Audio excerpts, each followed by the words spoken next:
Israel पर हाल ही में Iran ने जो रॉकेट दागे, जो मिसाइल्स दागी, उससे वेस्ट एशिया में दोबारा से एक नया कॉन्फ्लिक्ट सामने आया है।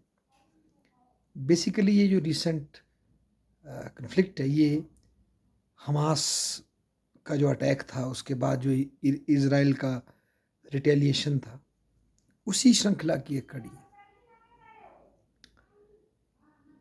ईरान एक ऐसी वेस्ट एशिया की एक ऐसी शक्ति है जो कि 1979 के इस्लामिक रेवोल्यूशन के बाद जो खुमैनी शाह आयतुल्ला अमातुल्ला खुमैनी ने जो क्रांति इस्लामिक रेवोल्यूशन जो शिया मुल्लाओं का जो एक रेवोल्यूशन आया था, उसके बाद से ईरान में एक राइट विंग की शिया क्लरिक्स की एक सरकार खड़ी हुई और उसने अमेरिका से अपने संबंध तोड़े, जो कि पहले शाह के शासन में बड़े अच्छे थे। और शाह का कार्यकाल में नारियों को भी अधिक फ्रीडम था, पर इस जो ये नई व्यवस्था आई, इसमें नारियों का वेस्टर्न सेंस का फ्रीडम रोक दिया गया, परंतु एक नेशन बिल्डिंग को इस्लामिक पैटर्न पे खड़ा किया गया। पर अमेरिका और ईरान के संबंध काफ़ी ज़्यादा कन्फ्लिक्चुअल रहे। सडनली एक देश जो कि अमेरिका पर निर्भर था, जिसमें अमेरिका ने ईरान के शाह को स्थापित किया था,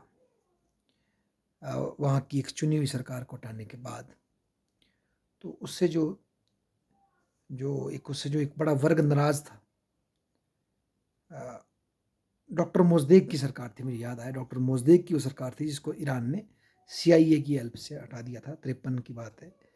और फिर शाह को, एक निरंकुश शासक को बिठाया। हालांकि वो लिबरलाइजिंग था, इंडस्ट्री को डेवलप करने वाला था, परंतु फिर भी एक बहुत बड़ा सेक्शन ईरान का नाराज था और उसको ही अपॉर्चुनिटी मिली 1979 के इस्लामिक रेवोल्यूशन के बाद।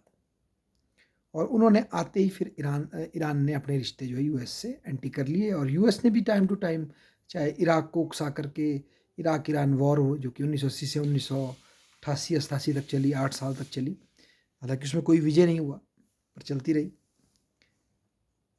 उसको फॉरवर्ड किया। और ईरान ने भी हर कदम पे जितना उसकी क्षमता थी अमेरिका का विरोध किया। और आज जो वेस्ट एशिया में जितने भी ईरान को छोड़ के जितने भी सुन्नी रूल के अंडर जितने भी शिया हैं, वो ईरान को आज अपना एक आइडियोलॉग देख रहे हैं। और इराक, जो कि एक वक्त में अमेरिका का हेंचमैन बना और जिसने अटैक किया ईरान पे, आज उस इराक में सद्दाम को हराने के बाद एक ऐसी व्यवस्था आ गई जहाँ पर शिया लॉबी सशक्त हुई है।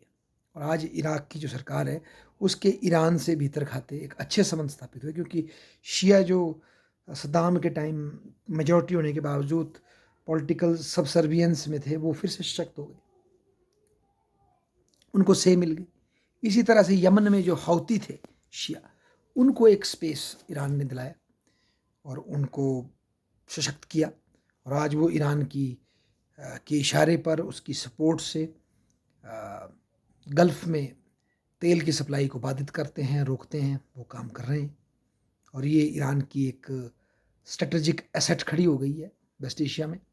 इसी तरह से ईरान ने हिजबुल्ला को सीरिया में खड़ा किया, जो कि उसकी एक एसेट खड़ी हुई। आज वो एक पॉलिटिकल प्रोसेस का भी पार्ट है, और अभी हाल ही में वो इजराइल से भी टक्कर लेती है। लेबनान में हिजबुल्ला को खड़ा किया। इसके अतिरिक्त सीरिया में जो शासक हैं वहाँ के, बशर अल अस्साद, वो खुद शिया है, हालांकि मेजॉरिटी उनकी सुन्नी है, तो उसको सपोर्ट किया उन्होंने जब ये अरब स्प्रिंग आई। और इसमें अमेरिका ने भीतर खाते IS और इस्लामिक स्टेट की हेल्प से उनको हटाने की कोशिश की, परंतु रशिया और ईरान ने उनको बचाया, चाइना ने उनको बचाया, फिर से उनको स्टेबलाइज कर दिया। तो इस तरह की कुछ समस्या है और हमास को भी सपोर्ट कर रहे हैं ईरान के लोग, ईरान की जो स्ट्रेटेजिक थिंकिंग है। पर अब ये कन्फ्लिक्ट सामने आ गया है। तो आज एक ऐसी स्थिति वेस्ट एशिया में आ गई है जब ईरान और इज़राइल आमने-सामने हैं।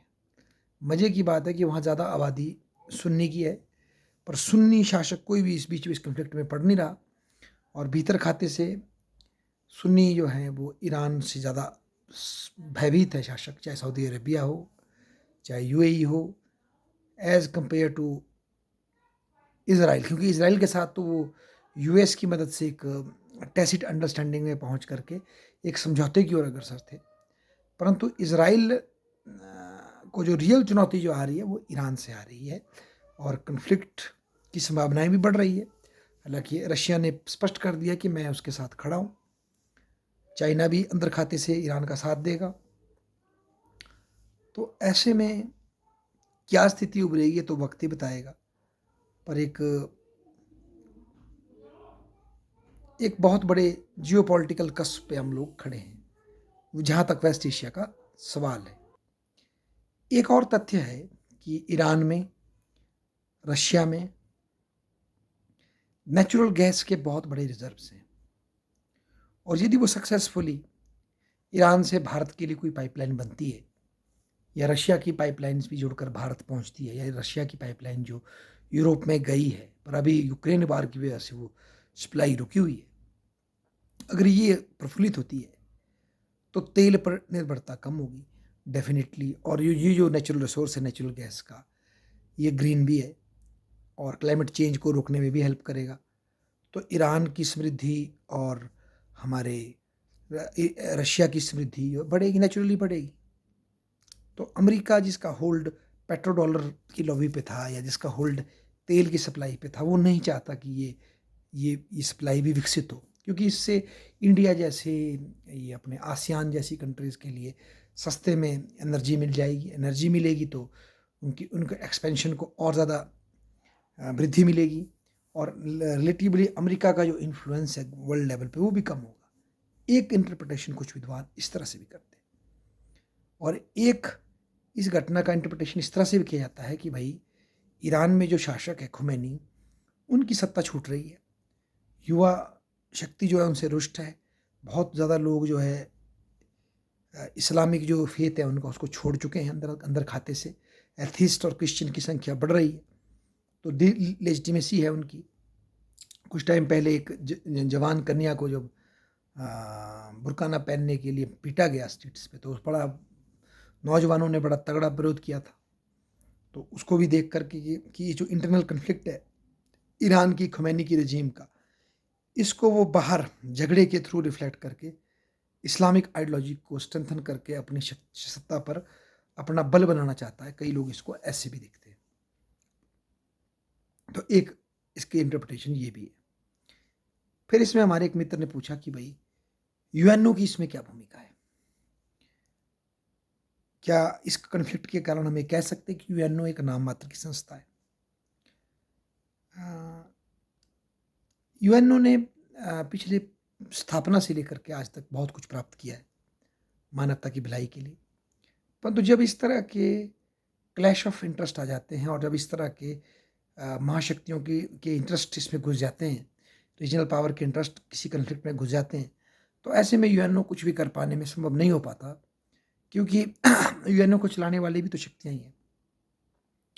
जब वो शक्तियाँ पहले ही विभाजित हो जाएंगी किसी पॉलिटिकल इशू पे, किसी विवाद पे, तो वो यूएनओ में जा कर के अपने निजी स्वार्थ से ऊपर उठ करके एक नियमबद्ध फैसला ले पाने में असक्षम हो जाती हैं और वो फैसला नहीं ले पाती। पर फिर भी कन्फ्लिक्ट होने के बाद भी अगर कोई सोल्यूशन निकलेगा इस खून खराबे के बाद भी, तो फिर वो यूएन के माध्यम से ही उसको प्रचारित किया जाएगा, प्रसारित किया जाएगा, उसको स्थापित किया जाएगा। परंतु फॉर द टाइम बीइंग जब माहौल गर्म है, तो ऐसे में यूएन की कोई दक्षता इसमें दिखना थोड़ा मुश्किल हो रहा है और ना ही कोई ऐसे देश दिख रहे हैं जो कि इस कॉन्फ्लिक्ट को रोकने के लिए एक्टिवली यूएनओ को एज अ प्लेटफॉर्म यूज़ करेंगे। थोड़ा सा भी ये मुश्किल लग रहा है। पर इसका मतलब ये नहीं है कि यूएनओ का कोई महत्व नहीं है। अभी भी कोई अगर देश ऐसे उभरते हैं, कुछ ऐसा एक्टिविज्म उभरता है, तो इस कॉन्फ्लिक्ट को और ज़्यादा पीसफुल तरीके से सॉल्व किया जा सकता है, पर इसको सॉल्व करने के लिए केवल युद्ध को रोकने के बजाय जो कुछ स्ट्रक्चरल इम्बैलेंसेस वेस्ट एशिया में हैं, ईरान को जो एक लेजिटिमेट स्पेस चाहिए ग्रो करने के लिए, इज़राइल को एक सेफ्टी सेंस ऑफ सेफ्टी चाहिए। अगर उन चीज़ों को अगर हम नहीं इस्टेब्लिश कर पाए तो ये कॉन्फ्लिक्ट चलता रहेगा। ये इन कॉन्फ्लिक्ट के अंडरलाइंग कॉज़ है, मुझे ऐसा लगता है। धन्यवाद।